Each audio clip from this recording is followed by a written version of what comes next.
Salam pemirsa yang dikasih Tuhan, selamat siang menjelang sore. Pada saat ini kita boleh ada semua karena kebaikan Tuhan. Khususnya kita memasuki tahun baru, tahun 2025. Tentu dengan harapan kita semangat baru ya Pak ya. Ya. Dan pada saat ini juga kita memiliki semangat baru dalam Tuhan. Kita boleh bersyukur atas semua kebaikan Tuhan.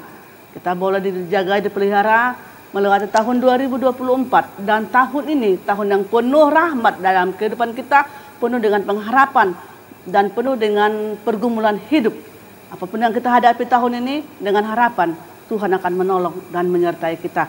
Pemirsa yang dikasih Tuhan, seperti biasa kami akan menemani pemirsa selama 30 menit ke depan untuk bersama dalam acara Mimbar Agama Kristen. Dan sebagai tema kita pada siang hari ini, kami mengangkat tema penyertaan Tuhan dalam tahun yang diberikan. Penyertaan Tuhan dalam tahun yang diberikan. Tentu dalam tahun 2025. Dan sebelumnya kita akan memperkenalkan narasumber kita yang tidak asing lagi bagi kita, ya pemirsa. Selamat siang, Pak. Selamat siang, Bu. Ya, beliau adalah Bapak Pendeta Juhdi Preto Siburian. Ya. Dari latar belakangnya itu Siburian, dari belakangnya tentu pemirsa sudah tahu, pasti orang kenal Medan, orang kain Medan, orang kain Batak lah. Pemirsa yang dikasih Tuhan, seperti tadi temanya penyertaan Tuhan dalam tahun yang diberikan Tuhan dalam kehidupan kita. Otomatis kita berbicara bagaimana sih penyertaan Tuhan di dalam kehidupan kita ya Pak ya. Iya. Khususnya dalam tahun 2024 ini. Apakah kita sama dengan tahun 2024? Dengan harapan mungkin ada pergumulan, ada mungkin sukacita yang sudah dijawab oleh Tuhan.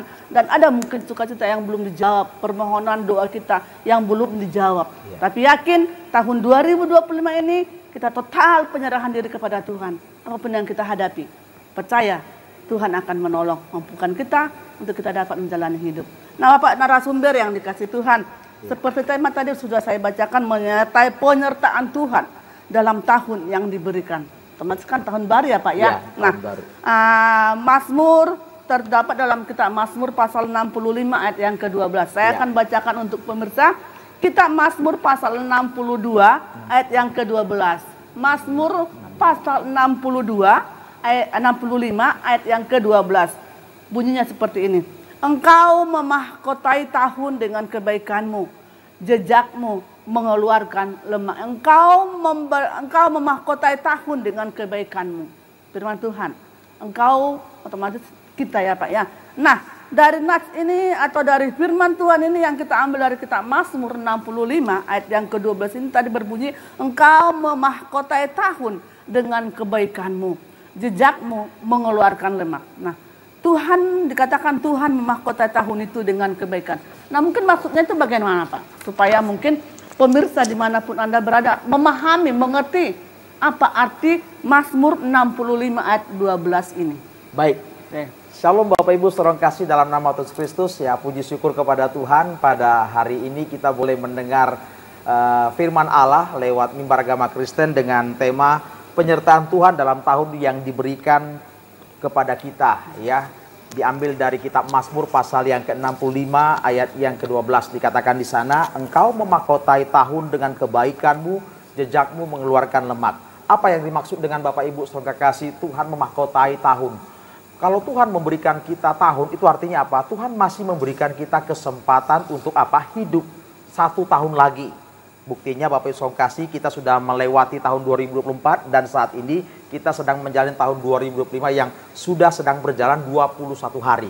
Dan kita harus syukuri itu. Nah, kalau Tuhan sudah mengizinkan kita di tahun 2024 dengan pertolongan Tuhan, maka di tahun 2025 pun Tuhan akan menyertai dan menolong kehidupan kita. Nah, kalau kita lihat dari arti apa memahkotai dalam Kamus Besar Bahasa Indonesia, memahkotai itu artinya menghiasi atau mengenakan. Kalau menghiasi atau mengenakan tahun yang diberikan Tuhan kepada kita yang kebaikan, artinya apa? Di tahun yang Tuhan berikan saat ini kita yakini 2025 bahwa Tuhan mau memberikan kebaikannya kepada kita. Tuhan akan menghiasi tahun 2025 dengan kebaikan Tuhan kepada kita, baik lewat kesabaran Tuhan, terlebih pertolongan Tuhan dalam segala pergumulan kehidupan kita, dengan syarat yang harus kita tahu. Apa itu? Kalau kita mau mematuhi firman Allah. Kalau kita mau hidup sesuai dengan firman Allah. Bapak Ibu saudara kasih, bicara tentang mendapatkan penyertaan Tuhan di tahun 2025 ini, saya akan mengambil contoh dari kisahnya Yusuf ya.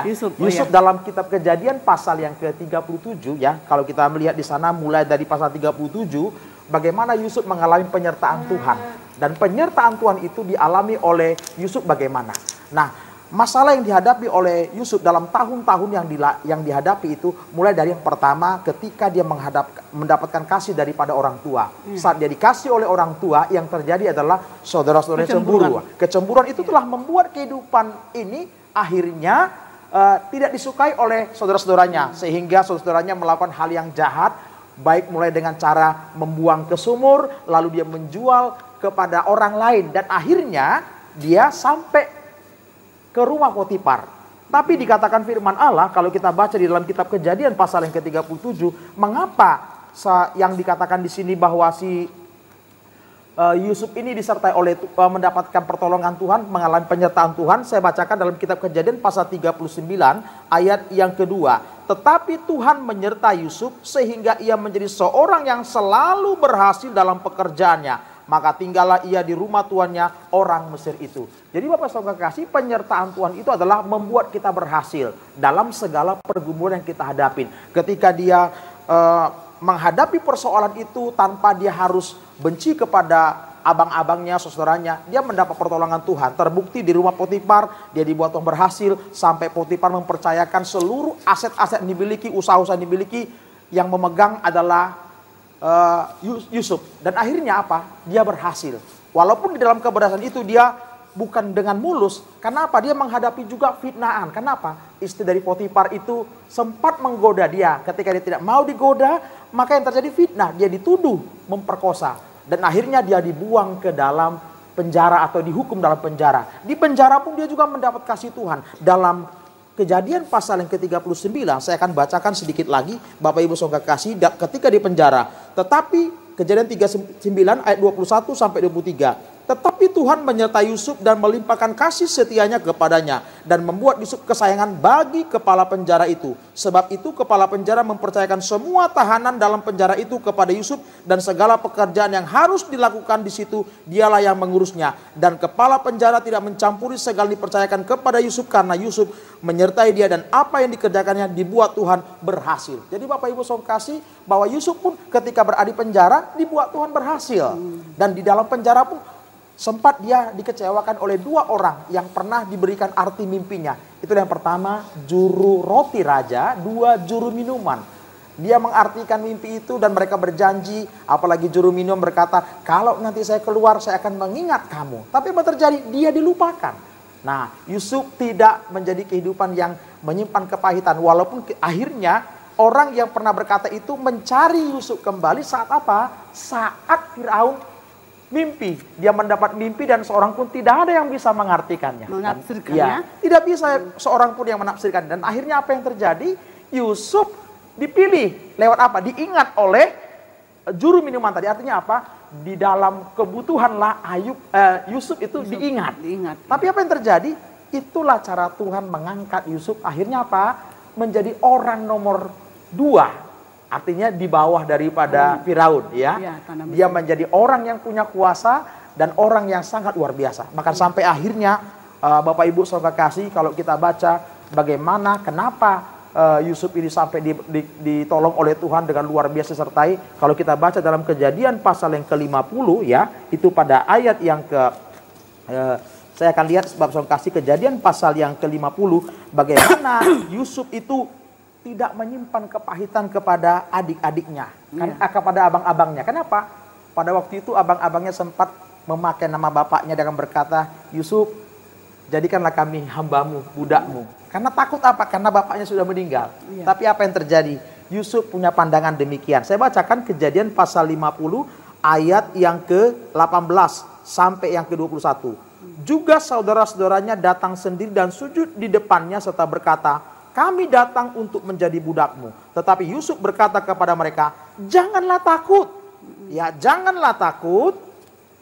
Ya, janganlah takut sebab aku inikah pengganti Allah. memang kamu telah mereka-rekakan yang jahat terhadap aku, tetapi Allah telah mereka-rekakannya untuk kebaikan dengan maksud melakukan seperti yang terjadi sekarang ini, yakni memelihara hidup suatu bangsa yang besar. Jadi janganlah takut, aku akan menanggung makananmu dan makan anak-anakmu juga. Demikianlah ia menghiburkan mereka dan menenangkan hati mereka dengan perkataannya. Jadi di sini Bapak Ibu saudara kasih juga Ibu ya, bahwa penyertaan Tuhan itu bukan berarti semua mulus. Ya. Ada tantangan, tapi di dalam tantangan itu bagaimana kita sebagai kehidupan Tuhan menjalaninya dan selalu mengandalkan Tuhan. Oke. Ya. Tadi merupakan ayat yang bagus yang ayat 39 ayat 2 ya. Iya. Penyertaan. Penyertaan Karena Tuhan. itu tetap menyertai hidup kita di tahun 2025 ini. Iya. Oke. Nanti kita akan lanjut kembali setelah yang berikut ini.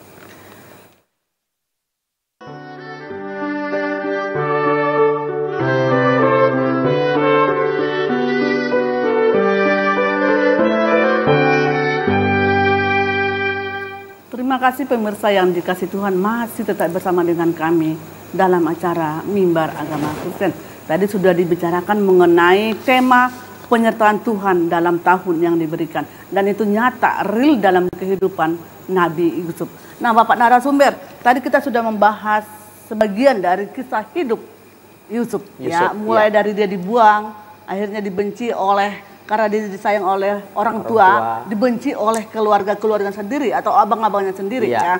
Nah, tadi yang mengingatkan kita dalam kejadian firman Tuhan dalam kitab Kejadian 39 pasal 39 ayat yang kedua yang dikatakan, tetapi Tuhan menyertai Yusuf. Penyertaan Tuhan nyata di dalam kehidupan Yusuf. Nah, bagaimana mungkin ayat ini bisakah juga nats ini mempedomani, menyemangati hidup kita dalam zaman sekarang ini, khususnya untuk memasuki 2025 ini. Ya, Yusuf disertai Tuhan sehingga membuat apa yang dikerjakan berhasil itu pasti ada hal yang dilakukan. Kalau kita lihat dari kisah-kisahnya, dia tidak membenci, tidak membalas kejahatan. Ya, tidak membalas kejahatan dengan saudara-saudaranya.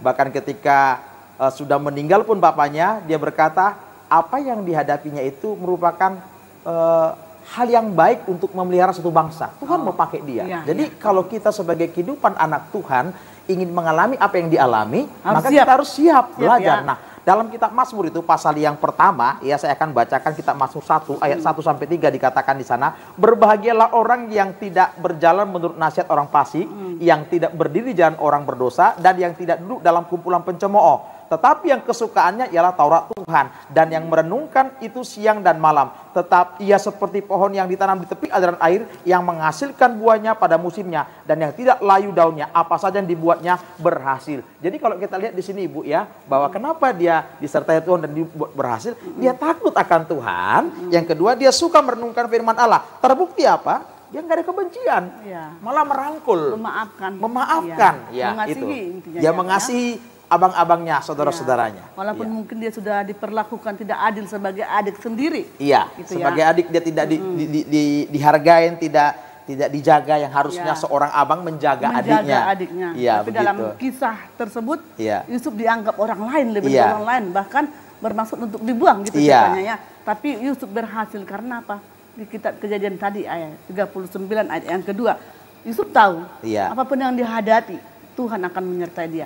Begitu juga tadi yang Bapak bilang ya, Tuhan akan menyertai hidup kita di tahun 2025 ini. Apapun yang kita hadapi, tentu kita siap memikul salib ya Pak ya. Amin. Karena beban berat mungkin ada dalam kehidupan kita, kita tidak tahu ke depan ini apa yang kita hadapi. Mungkin masalah, tidak kelar-kelar, pekerjaan, keluarga, anak-anak, lingkungan dan lain sebagainya. Saya percaya sama dengan Yusuf ya Pak ya. Nah, bagaimana mendapatkan kebaikan Tuhan atas hidup kita? Sama tadi Yusuf mendapatkan kebaikan Tuhan dalam kehidupannya karena dia taat. Sekarang kita untuk melihat orang yang taat melakukan firman Tuhan mungkin sudah sekian puluh %. Bagaimana kita ini apalagi Pak sebagai narasumber untuk atau sebagai mungkin tokoh agama atau mungkin sebagai hamba Tuhan untuk bisa menerapkan ini dalam kehidupan kita sehari-hari pada saat sekarang ini. Ini loh Nabi Yusuf. Bagaimana Bapak menyuarakan itu?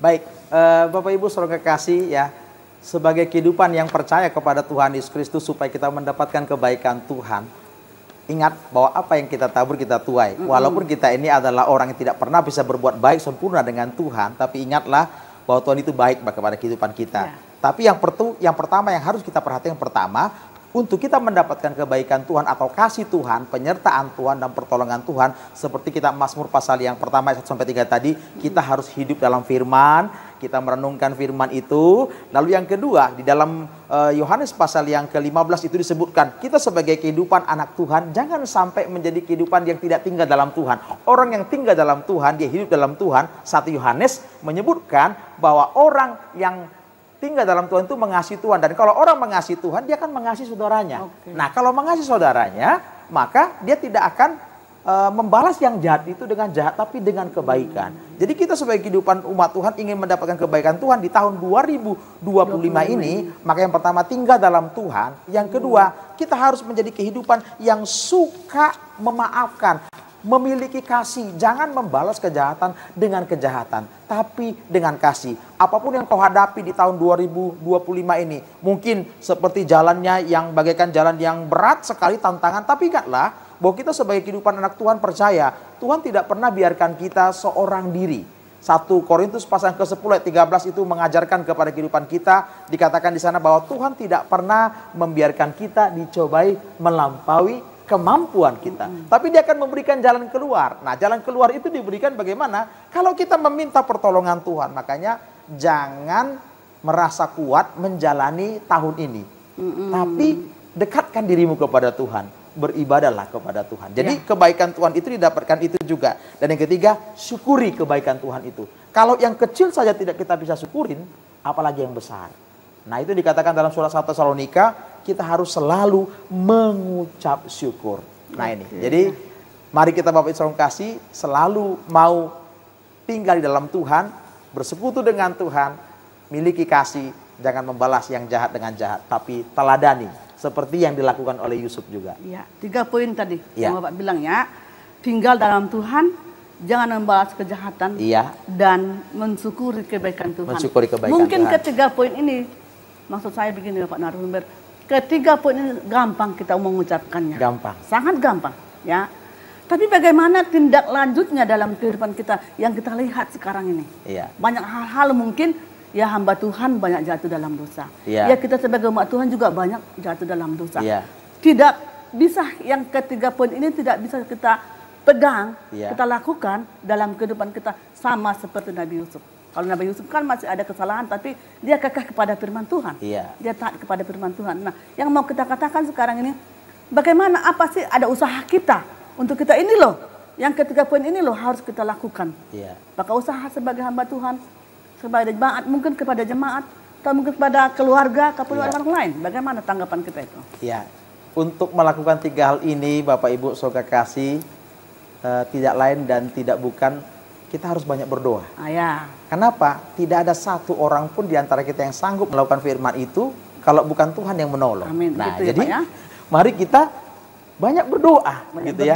Yang kedua, jawabannya banyak berdoa. Banyak berdoa. Jangan lihat kesalahan orang, gitu ya. Pandanglah Tuhan Yesus, gitu ya.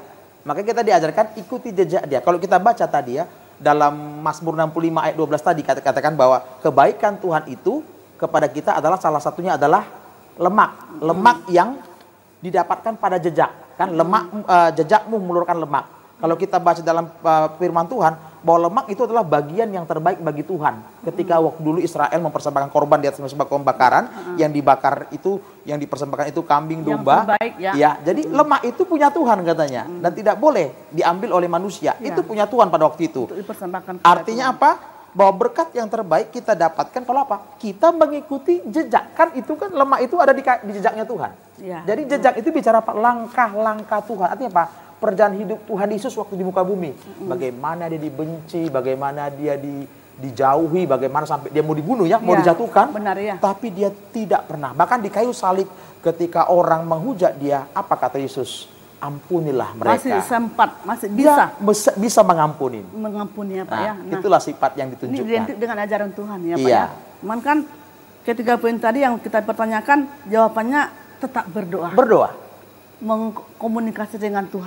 Jangan pernah putus-putus. Jangan pernah putus. Nah, poin yang ketiga tadi Bapak bilang mensyukuri akan kebaikan Tuhan. Nah ini dalam kehidupan kita mungkin yang kita sudah punya, sudah diberkati Tuhan. Tapi nyatanya kan kadang kita merasa belum puas nih. Iya. Merasa belum mau mengucap syukur. Iya. Puas, belum puas, belum puas, belum puas. Akhirnya banyak hal-hal yang mungkin kita cari untuk mencari kepuasan. Iya. Ya Pak ya. Nah, nanti kita akan lanjut setelah yang berikut ini. Oke, baik.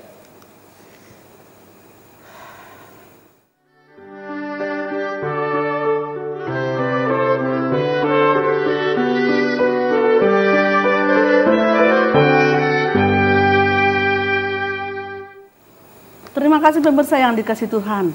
Masih tetap bersama dengan kami. Kita akan lanjut mimbar agama kita pada sore hari ini. Nah, Pak narasumber tadi untuk menjawab bagaimana ketika poin itu kita harus banyak berdoa sama Tuhan. Iya. Meminta pertolongan dari Tuhan. Ya, gitu Pak ya. Iya. Nah, yang berikut mungkin apa pelajaran yang bisa kita tarik tentang penyertaan Tuhan yang dilewati kita Yusuf? Apa yang mungkin yang mau kita ambil dari pembelajaran atau kisah Yusuf dalam penyertaan Tuhan menghadapi masalah yang sedang dihadapi?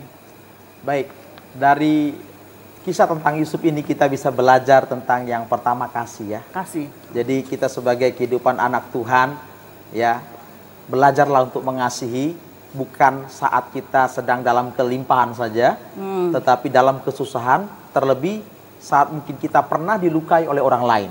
Oke. Ya, dalam kisah Yusuf ini bagaimana dalam Kejadian pasal 50 itu Yusuf berpikiran positif. Dia katakan dalam Kejadian 50 itu tertulis dalam kisah 50 ayat yang ke-20, memang kamu telah mereka-rekakan yang jahat terhadap aku, tetapi Allah telah mereka-rekakannya untuk kebaikan dengan maksud melakukan seperti yang terjadi sekarang ini, yakni memelihara hidup suatu bangsa yang besar. Artinya apa? Yang kedua, bahwa Tuhan punya rencana yang indah.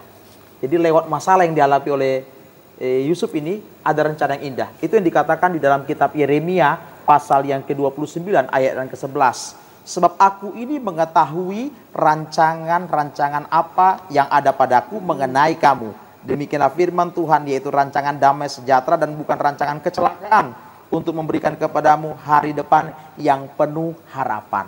Jadi yang pertama mau mengasihi, yang kedua bahwa Tuhan itu punya rencana yang besar kepada manusia, yang tidak bisa dimengerti manusia, tapi belajar manusia itu untuk bisa taat kepada Tuhan. Dan yang ketiga adalah bicara tentang kesetiaan kepada Tuhan. Jadi kita harus setia kepada Tuhan, apapun yang terjadi, seperti Yusuf tetap hidup benar. Walaupun dalam keadaan dipercaya oleh Potifar di rumahnya, dia tidak mau ganggu istrinya Potifar, walaupun istri Potifar merayu dia. Menjaga menjaga hidupnya. Dia jaga hidupnya dalam kekudusan sebagai seorang anak Tuhan. Demikianlah juga yang harus ada pada kehidupan kita. Ya, 3 poin. Iya, Kembali 3 ke poin. Itu tadi belajar untuk mengasihi dalam situasi apapun. Ya. Baik mungkin lagi banyak berkat ataupun tidak, tetap kita mengasihi. Karena itu kalau tidak salah hukum yang kedua Pak ya, mengasihi sama manusia. Yang kedua, Tuhan mempunyai rencana yang indah dalam kehidupan kita. Seberapapun hidup kita, Tuhan tidak akan pernah meninggalkan kita untuk menjalani sendiri Pak ya. Tuhan pasti menolong kita. Nah, yang ketiga, setia kepada Tuhan. Inilah harapan kita mungkin di tahun 2025 ini. Dari berbagai macam mungkin masalah nanti yang akan kita hadapi, percaya Tuhan akan menolong, tidak akan pernah meninggalkan kita. Nah, sebagai kesimpulan dari nats kita ini, pertemuan kita, mimbar kita ini apa? Mungkin biar bisa dibagi kepada pemirsa. Baik, Bapak Ibu saudara kekasih dalam nama Tuhan Yesus Kristus, Tuhan itu baik. Tahun yang diberikan kepada kita itu merupakan kesempatan bagi kita untuk bekerja dan melayani Dia. Bukan berarti kita ketika mengikut Tuhan Yesus, mengikuti Tuhan tidak ada masalah, tantangan. Semua ada pergumulan, tapi ingat Tuhan tidak pernah biarkan kita. Jangan besarkan masalahmu, tapi besarkan Tuhan. Dan di sana ada kuasa Tuhan yang menolong kehidupan kita. Jangan perbanyak masalahmu, tapi jangan perbesar masalahmu. Jangan perbanyak masalah, tapi perbanyak berdoa. Banyak berdoa juga dan muliakan Dia. Iya, oke. Amin. Itu aja ya. Jadi baik. Singkat, tepat. Ya. Baik pemirsa yang dikasih Tuhan, kita tadi sudah bersama dengan pemirsa bahas mengenai bagaimana penyertaan Tuhan yang nyata, yang real dalam kehidupan Nabi Yusuf. Kita boleh melihat dalam kitab Kejadian bagaimana Yusuf melewati itu dan bagaimana Yusuf bisa berhasil melewati itu. Dan itu juga yang diingatkan buat kita pada sore hari ini. Mungkin tahun 2025 ini banyak hal mungkin yang kita hadapi dalam kehidupan kita, tidak akan pernah tahu apa itu. Tapi percaya, tadi seperti Pak narasumber bilang, perbanyak berdoa, jangan perbanyak masalah. Perbanyak beribadah kepada Tuhan, perbanyak komunikasi dengan Tuhan ya Pak ya, agar hidup kita tetap disertai Tuhan di tahun 2025 ini. Dengan apapun keinginan kita, kerinduan kita, tetap berdoa kepada Tuhan. Perbanyak berdoa, komunikasi kepada Tuhan. Sampai di sini renungan kita, pertemuan kita pada sore hari ini. Tuhan Yesus memberkati. Salam. Shalom.